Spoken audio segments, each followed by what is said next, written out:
कहते हैं कि पास्टर डैनियल हमको ये गाने का वो सीखना है, हमको ये गाने का स्केल बता दीजिए, हमको ऐसा। और फेसबुक जैसे हम ओपन करते हैं तो बहुत सारे वर्शिप कॉन्सर्ट्स, बहुत सारे म्यूजिक के ट्रेनिंग, बहुत सारा ये प्रोग्राम। मैं परेशान हो गया। एक पास्टर जी हैं, मैं उनका नाम नहीं लूंगा, वो कहते हैं कि पास्टर डैनियल मेरे ऑफिस में इतने सारे कॉन्सर्ट के टिकट आके पड़े हैं, मैं कौन सा टिकट लेकर किसको, कौन से चर्च को, अपने चर्च को बताऊं कि भैया ये प्रोग्राम में चले जाओ, वो प्रोग्राम में चले जाओ। मैं एक और चीज बताना चाहता हूं, क्योंकि अंगूर का बगीचे को बचाना, क्योंकि फूल लगा, ठीक है ना। मैं एक चीज और बताना चाहता हूं, एक वर्शिपर से बात करना चाहता हूं। मेरे इसमें से कुछ फ्रेंड भी हैं और ऐसे भी लोग हैं जिनको मैंने ट्रेन किया है, ऐसे कुछ बच्चे भी हैं जो मेरे साथ में रहते थे और काम करते थे। मैं ऐसे लोगों से पूछना चाहता हूं, मैं पाकिस्तान के लोगों से पूछना चाहता हूं, मॉरिशस के लोगों से पूछना चाहता हूं, भारत के जितने भी लोग मेरी भाषाओं को समझते हिंदी में और भारत के बाहर जो समझते हैं उनसे पूछना चाहता हूं, क्या आपका मकसद सिर्फ गाना गाना ही रह गया है? बताइए, क्या आपका मकसद सिर्फ म्यूजिक बजाना ही रह गया है? क्या इसके अलावा आप दूसरा कुछ नहीं करते? कहां लिखा है बाइबल में? मैं आपको चैलेंज देता हूं, मुझे कोई स्क्रिप्चर निकाल के बता दीजिए कि आपको परमेश्वर ने सिर्फ यही करने के लिए बुलाया। मैं आपको सच कहता हूं कि जो आप कहोगे मैं हार जाऊंगा। मैं रिपीट करता हूं कि आप मुझे एक वचन निकाल कर बता दीजिए कि आपको पूरी जिंदगी यही करनी है। मेरे बहुत सारे दोस्त हैं इसमें जो मेरे साथ में एक टाइम पे वर्शिप में थे, मेरे साथ में एक टाइम पे टीम में घूमते थे। मैं उनसे भी यह सवाल कर रहा हूं, क्या आपको यही करने के लिए प्रभु ने बुलाया? और परमेश्वर अगर बात भी करता है आपसे, दान की बात करता है, आपके मिनिस्ट्री की बात करता है, तो क्या वचन के बाहर बात करेगा? 5-fold मिनिस्ट्री नहीं समझते? एक है आपका प्रेरित, दूसरा है आपका भविष्यवक्ता, तीसरा है आपका सुसमाचारक, चौथा है आपका पास्टर और पांचवा है आपका शिक्षक। कहां है आपकी आराधना इसमें? कहां है आपकी म्यूजिक इसमें? परमेश्वर ने 9 वरदान भी दिए हैं, पहला कुरिन्थियों उसका 12वां अध्याय वचन 8 से। तो वो वरदान भी क्यों दिए साहब? 9 प्रकार के वरदान हैं। आपका बुद्धि का वरदान है, ज्ञान का वरदान है, विश्वास का वरदान है, आत्माओं को परखने का वरदान है, अन्य भाषाओं का वरदान है, अन्य भाषाओं का अनुवाद करने का वरदान है, भविष्यवाणी का वरदान है। कहां है इसमें आराधना की भैया दान? कहां है इसमें म्यूजिक की दान? वो भी छोड़िए साहब, परमेश्वर का पवित्र आत्मा इस पृथ्वी पर आया ही क्यों? वो कहता है तुम्हारे जवान बेटे और तुम्हारी जवान बेटियां भविष्यवाणी करेंगी। वो कहते हैं कि इसमें बहुत सारे लोगों को वो इस्तेमाल करेगा। 3000 लोगों का उद्धार हुआ तो पवित्र आत्मा उनके ऊपर आया। तो क्या वो सबके सब चर्च में गाना गाने चले गए? नहीं मेरे दोस्त, वो सबके सब प्रभु की प्रचार करने चले गए। और प्रभु को चाहिए क्या? परमेश्वर का आत्मा को चाहिए क्या? कि हम उसके गवाह बने। अब आप लोग सोच रहे होंगे पास्टर फिर आप जज कर रहे हैं। तो मेरे भाई, मैं जज नहीं कर रहा हूं, मैं सुधार कर रहा हूं। अगर आप इसको जज कहोगे कि मैं किसी पर दोष लगा रहा हूं, तो मैं फिर कहूंगा मत्ती 7:1 ठीक से पढ़िए। यहां पे बाइबल खुद कहती है कि हम दूसरों को सुधारें, हम दूसरों को करेक्ट करें, उनको डांटें और उनको सही रास्ते पे दिखाएं, सही रास्ते पे लाएं। जब मैं ठीक था आपके साथ में 4 साल 5 साल पहले, तब तो आप मेरे लिए बहुत तारीफ करते थे, तब तो मैं बड़ा अच्छा लगता था। कहां लिखा है? पौलुस के साथ में भी यही हुआ। आपकी फिलिपियों की पुस्तक, क्षमा करें, गलातियों की पुस्तक उसका 4था अध्याय वचन 16 पढ़िए। गलातियों की किताब उसका 4था अध्याय वचन 16। तो हाँ? क्या तुमसे सच बोलने के कारण, ऐसा लिखा है, तो तुमसे सच बोलने के कारण मैं तुम्हारा बैरी बन गया हूं। तो क्या मैं आपका दुश्मन बन गया? आगे पढ़ मेरे भाई, क्या मैं दुश्मन बन गया? वे तुम्हें मित्र बनाना तो चाहते वो हैं, तुम्हें मित्र तो बनाना चाहते हैं, पर भले उद्देश्य से नहीं। हाँ, तो इसका मतलब क्या है? बहुत सारे ऐसे लोग हैं जो कहते हैं कि भैया आप बहुत अच्छे हैं, आप बहुत अच्छा कर रहे हैं, आप यही करते रहो, लेकिन कौन सी मनसा से? बुरी मनसा से। लेकिन जब हम कुछ कहते हैं कि भैया ये मत करिए, तो इसका मतलब क्या? आपको लगता है कि मैं गलत हूं? जी नहीं, मैं गलत नहीं हूं। मेरा मनसा यह होता है कि हम सब मिलकर परमेश्वर का काम करें। गाइए ना गाना, आपको नहीं रोक रहे हैं, गाइए ना, अच्छे अच्छे एल्बम बनाइए, हम नहीं रोक रहे हैं, आप म्यूजिक करिए, हम नहीं रोक रहे हैं। लेकिन मेरा प्रश्न यह है कि पूरी जिंदगी यही क्यों कर रहे हो तुम? मैं फिर कहता हूं, ये पूरी जिंदगी यही क्यों कर रहे हो तुम?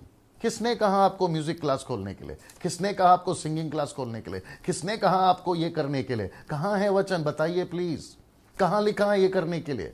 ओल्ड टेस्टमेंट में होता था। ओल्ड टेस्टमेंट की बात अलग है, न्यू टेस्टमेंट की बात अलग है। ओल्ड टेस्टमेंट में आत्माओं को बचाने का मिशन नहीं था, न्यू टेस्टमेंट में आत्माओं को बचाने का मिशन है। ओल्ड टेस्टमेंट में कलीसियाओं का मिशन नहीं था, न्यू टेस्टमेंट में कलीसिया बचाने का मिशन है। ओल्ड टेस्टमेंट में कलीसिया दुल्हन नहीं थी, न्यू टेस्टमेंट में कलीसिया दुल्हन है। ओल्ड टेस्टमेंट में पवित्र आत्मा नहीं था, न्यू टेस्टमेंट में पवित्र आत्मा है। ओल्ड टेस्टमेंट में परमेश्वर ने किसी को नहीं कहा जाके प्रचार करो, लेकिन न्यू टेस्टमेंट में वो कहता है हम सबको प्रचार करो। फर्क है ना मेरे दोस्त? यही चीज तो आपको समझा रहे हैं। और जब हम कहते हैं तो आपको लगता है कि मैं न्याय कर रहा हूं, जज कर रहा हूं। भैया मेरे पास इतना टाइम नहीं है ये सब करने के लिए, और मैं आपके पीछे क्यों पढ़ूं? मुझे आपसे क्या मिलने वाला है? यहां बात हो रही है आपकी नहीं बाप की। ये चीजों को सुधार करना बहुत जरूरी है ना। कुछ चीजें मैं आपके बीच में रखना चाहता हूं, क्योंकि कुछ लोग कहते हैं कि हम जज कर सकते हैं, ये और स्क्रिप्चर बताइए। चलिए, मेरे जो वेल विशर्स हैं, जो मुझे पसंद करते हैं, मैं आपके लिए, और जो मुझे पसंद नहीं करते हैं, हो सकता है कि मैं उनके लिए ठीक नहीं हूं, भैया आप भी सुनिए। आइए देखते हैं वचन क्या क्या कहता है। तो सबसे पहले पढ़ते हैं आपकी तीतुस की पुस्तक, उसका दूसरा अध्याय, वचन 15। The book of Titus chapter 2 verse 15। Yes brother. पूरे अधिकार के साथ, वापस पूरे अधिकार के साथ। क्या क्या सुन रहे हैं मेरे दोस्त? क्या सुन रहे हैं आप लोग? म्यूजिशियंस क्या सुन रहे हो? आराधक क्या सुन रहे हो? एक टीचर, बाइबल टीचर क्या सुन रहे हो? एक पास्टर क्या सुन रहे हो? क्या लिखा है? वापस पढ़ना। पूरे अधिकार के साथ, ऐसा लिखा है, पूरे अधिकार के साथ ये बातें कहो और समझा, सबको समझा और सिखाता रहे। कोई तुझे तुच्छ ना जाने। हाँ, अभी उसी का 1 का 10 पढ़िए, उसी का 1 का 10 पढ़िए, इसको सुनिए भैया। क्योंकि बहुत से लोग निरंकुश, बकवादी और धोखा देने वाले हैं, विशेष करके खतना वालों में से इनका मुंह बंद करना चाहिए। और वो क्या है? नीच कमाई कहां गया? ये लोग नीच कमाई के लिए अनुचित बातें ये सिखाकर, नीच कमाई के लिए अनुचित बातें कहते हैं। घर बस दैट्स इट। तो इसका मतलब है कि तीतुस की पुस्तक, उसका दूसरा अध्याय वचन 15, और तीतुस की पुस्तक, उसका पहला अध्याय वचन 10 और 11। इसका मतलब है पौलुस कहता है अच्छे से डांटो, अच्छे से समझाओ, पूरे अधिकार के साथ में बातें करो। पता है क्यों? एक एग्जाम्पल देता हूं, जरा ध्यान से सुनना मेरे दोस्त। आप कैसे डॉक्टर के साथ में अपने बच्चों की, अपने माता पिता का ऑपरेशन कराना चाहोगे? ऐसे डॉक्टर के साथ जिसने पैसे देके डिग्री लिए, या फिर जिसने मेहनत करके डिग्री लिए? ऑफ कोर्स मेहनत कर आप ऐसे डॉक्टर के पास में इलाज नहीं कराओगे ना जिसने पैसे लेके डिग्री, क्योंकि उसको कैंची पकड़ना नहीं आता, तो वो आपका ऑपरेशन कैसे करेगा? आप अपने बच्चों को कौन से स्कूल में भेजना चाहोगे? ऐसे स्कूल में जिसने पैसे देके टीचर बने हैं, या जिसने मेहनत लेकर टीचर बने हैं? ऑफ कोर्स जिसने मेहनत करके की है, क्योंकि जो पैसे लेकर टीचर बना है वो आपके बच्चों को क्या सिखाएगा जो उसको खुद को नहीं आता? वैसे ही आप कैसे लोगों को स्वर्ग में देखना चाहोगे? आप कैसे लोगों को पुलपिट पे देखना चाहोगे? आप कैसे लोगों को आराधक करना देखना चाहोगे? आप कैसे लोगों को म्यूजिक बजाते हुए देखना चाहोगे? ऐसे लोगों को जिनको परमेश्वर ने चुना है, जिनको परमेश्वर ने ठहराया है, जिनको प्रभु ने भेजा है, उनको? या फिर ऐसे लोगों को जो अभी वचन पढ़ा, जो नीच कमाई के लिए? इसका मतलब क्या मालूम है? जरा ध्यान से सुनना। मैं साथ ही साथ उन लोगों से भी बात करना चाहता हूं जो लोग क्रिश्चियंस हैं, हमारी खास करके महिलाएं और खास करके जो बच्चे हैं, यंग लड़के लोग, मैं उनसे बात करना चाहता हूं। आपको बहकना नहीं है, आपको फंसना नहीं है, आपको धोखे में नहीं आना है। जब आप कोई चीज को सुनते हैं तो आपको बहुत सावधान रहना है। मैं आपको बताऊं, जब मैं 20 साल मिनिस्ट्री करता था, अब इसमें बहुत सारे लोगों को ठोकर लग सकती है, लेकिन मेरा प्रश्न यह है कि मैं अगर अभी नहीं बोलूंगा तो मैं कब बोलूंगा? एक कैसेट की कीमत है 20 से 25 22 रुपए, उससे ज्यादा नहीं। जो एल्बम बनती है ना 10 गानों की, उसकी जो कीमत है ना वो 10 रुपए 20 रुपए से लेकर 22 रुपए तक में बन जाती है। म्यूजिक आपका जो बनता है वो 1-1.5 लाख के अंदर बन जाता है। अगर अभी जो सिचुएशन है, हो सकता है कि वो ज़्यादा है, 1.5 लाख 2 लाख भी चला जाता है। एक म्यूजिक का एल्बम जो आप बनाते हैं, जब आप उसको बेचने जाते हैं तो 100 रुपए में बिकती है। मेरा प्रश्न है, पहली बात तो क्या परमेश्वर के आराधना के गीत को हम बेचें? दूसरा, क्या परमेश्वर के आराधना के गीत को हम खरीदें? मेरा प्रश्न है, क्या परमेश्वर बिकाऊ है? क्या परमेश्वर का आत्मा बिकता है? क्या परमेश्वर को हम खरीद सकते हैं? क्या उसके आराधना को हम खरीद सकते हैं? अब आप कहोगे, पास्टर डैनियल, अगर हम आराधना का गीत को खरीदेंगे नहीं तो हम आराधना कैसे करेंगे? मेरा दूसरा सवाल है, फिर परमेश्वर ने कहाँ लिखा है कि तुम दूसरों की आराधना के गीत में मेरी आराधना करो? आपका खुद का आराधना कहाँ है साहब? आपका खुद का आराधना का गीत कहाँ है? आपको आराधना का बड़ा शौक है ना, आपको परमेश्वर को आराधना देना है ना, तो खुद का गाना बनाइए ना। आप दूसरों के आराधना के बनाए हुए गीतों में आप क्यों करते हैं? आप कहते हो कि नहीं, उनका आराधना का गीत में ना जो है हमको बहुत अनॉइंटिंग फील होता है, हमको बहुत सामर्थ्य फील होता है। तो मेरा प्रश्न तीसरा है आपके लिए, परमेश्वर का अनॉइंटिंग आपको चाहिए ही क्यों?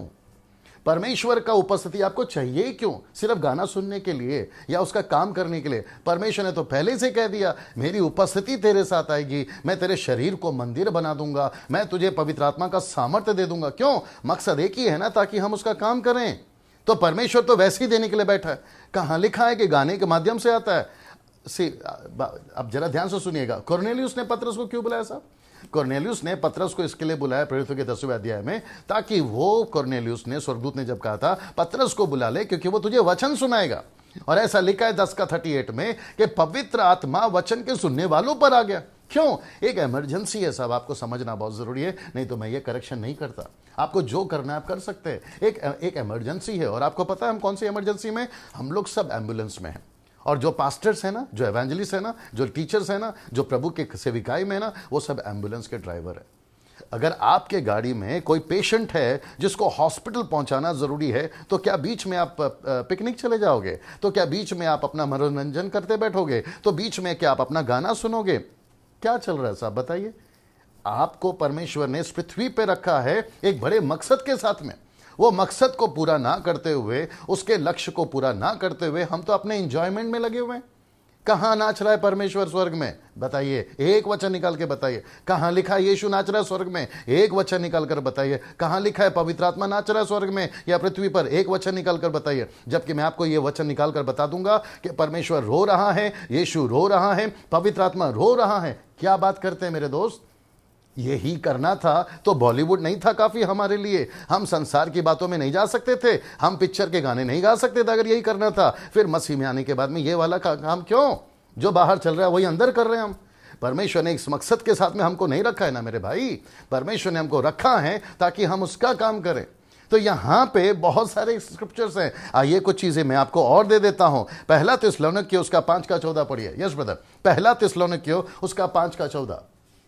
पहला थिस्सलुनीकियों उसका 5:14। Yes brother. हे भाइयों, ऐसा लिखा है कि हे भाइयों, हम तुम्हें हम तुम्हें समझाते हैं कि जो ठीक चाल नहीं चलते, जरा ध्यान से सुनो, जो ठीक चाल नहीं चलते मुंबई में, जो ठीक चाल नहीं चलते पुणे में, जो ठीक चाल नहीं चलते नागपुर में, जो ठीक चाल नहीं चलते AP, KP, MP, UP, Goa, Jammu Kashmir में, पूरे भारत के 29 स्टेट में, जो ठीक चाल नहीं चलते पाकिस्तान में, जो ठीक चाल नहीं चलते नेपाल में, जो ठीक चाल नहीं चलते मॉरिशस में, जो ठीक चाल नहीं चलते पूरे विश्व में और मसीह के देह में, क्या करो? उनको समझाओ। वापस पढ़ना। उनको समझाओ। इसका मतलब है जो ठीक चाल नहीं चलते उनको क्या करने को बोल रही है बाइबल? समझाओ। और आप मुझे उल्टा सवाल पूछते हो कि आप कौन होते जज करने वाले? तो मैं बाइबल पढ़ना बंद कर दूं? मैं सेविकाई करना बंद कर दूं?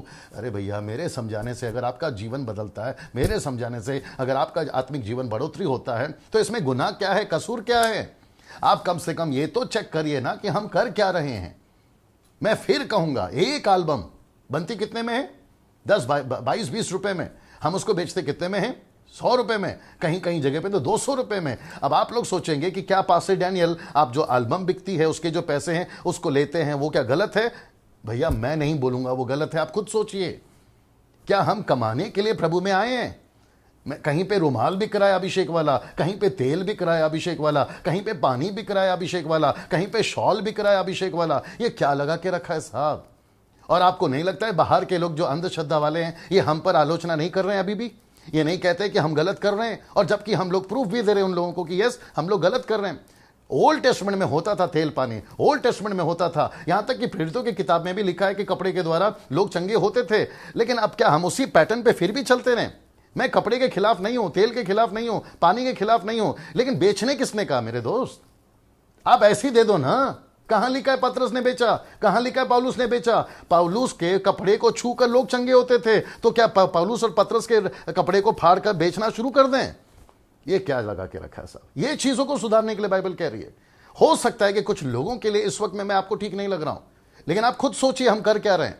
और ये जो वीडियो है ना, ये स्वर्ग में रिपीट होगा एक दिन। जब आपका न्याय होगा, मेरा न्याय होगा। परमेश्वर बोलेगा कि मेरे दास ने एक बार वीडियो बनाया था, आपको वचन भी पढ़वाया था, तुमने ध्यान क्यों नहीं दिया? और मैं आपको बताऊं कुछ चीजें, जरा ध्यान से सुनना मेरे भाई, उसको वापस पढ़ना, पूरा पढ़ना वापस, फिर मैं आता हूं उस टॉपिक के ऊपर। Yes brother. हे भाइयों, हम तुम्हें समझाते हैं। हाँ, हम तुम्हें समझाते हैं कि जो ठीक चाल नहीं चलते हैं, हाँ, उनको समझाओ। उनको समझाओ। कायरों को ढांढस दो। कायरों को ढांढस बांधो। निर्बलों को संभालो। निर्बलों को संभालो। सबकी ओर सहनशीलता दिखाओ। सबकी ओर सहनशीलता दिखाओ। तो ये टोटल कंसेप्शन क्या है? कलीसिया को बचाओ, कलीसिया को सुधारो। अब पढ़ते हैं प्रेरितों की किताब उसका 20:27, प्रेरितों की किताब उसका 20:27। जरा ध्यान से सुनना, फिर मैं उस टॉपिक पर आऊंगा जो इस वक्त पवित्र आत्मा चाहता है कि मैं आपसे बात करूं। यस, और वो होगा आशीष के ऊपर। Yes brother.